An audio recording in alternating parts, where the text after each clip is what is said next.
Alright, above average back with another video about hidden resources that we have and that a lot of people don't think about.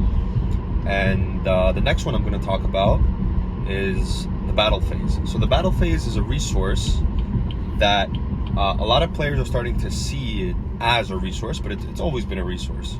For example, you could, if your opponent has SP Little Knight, you could normal summon a monster, maybe not use the effect, or special summon a monster, and then use your resource being the battle phase, enter battle phase, try to punch over the card, and then start playing the game. So instead of getting rid of a resource being a card, right? Because if you try to activate your monster effect, maybe your opponent could use SP Little Knight and then get rid of your resource. You could use your battle phase instead to your battle phase, attack over the card, and then continue to play on the main phase too. So this is a very big thing in the game, using your battle phase, because typically, 99% of games, unless you're playing Runic or like a burn deck, which is not in the format and hasn't been in a long time, that is the resource that you need to win the game.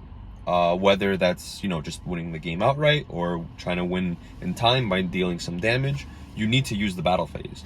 So getting rid of that element from your opponent can do so many things. So although your board might not be super strong, simply ending on SP Little Knight can force your opponent to waste that resource and then pass over to you, and then you essentially get another turn. Once your opponent goes into the battle phase, doesn't make your life points go to 0 and goes to main phase 2, it means you get another turn.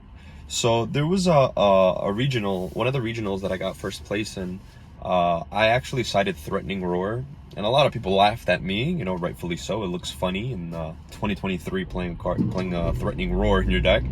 But I viewed the card as, the card says your opponent can't attack in the battle phase, but I viewed it as you get another turn.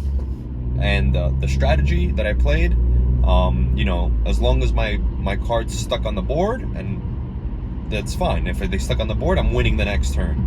And one of the cards I used to help me, facilitate my strategy is playing Threatening Roar. I just spit. But it was very good. It was very, very good. I mean, I played it as a one-of, but whenever I draw it, it was really good.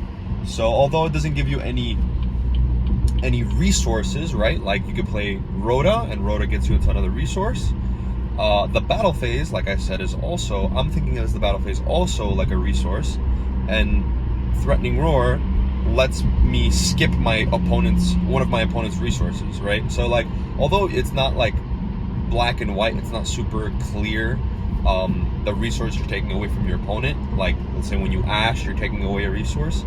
Threatening Roar, for example, also achieves the same thing. Now, I'm not saying to play Threatening Roar, but cards like SP Little Knight, ending on SP Little Knight, or it has that hidden effect that no one really thinks about. If you're playing Vanquish Souls, your opponent needs to attack your other cards and then attack your rock. Or in Rescue Ace, if you have the level 1, your opponent can't select it as an attack target, so they're forced to kill your other cards and then kill your Hydra.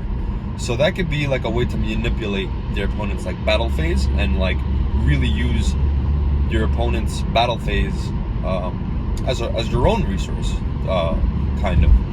So I encourage, like, if your deck does a combo and whatever, if you have a chance to end on SP Little Knight or end on like a negate, let's say one extra negate, let's say Appaloosa, I think it's more valuable to end on SP Little Knight, forcing, of course, the effect that it has, right? But it also forces your opponent to waste the resource being the battle phase.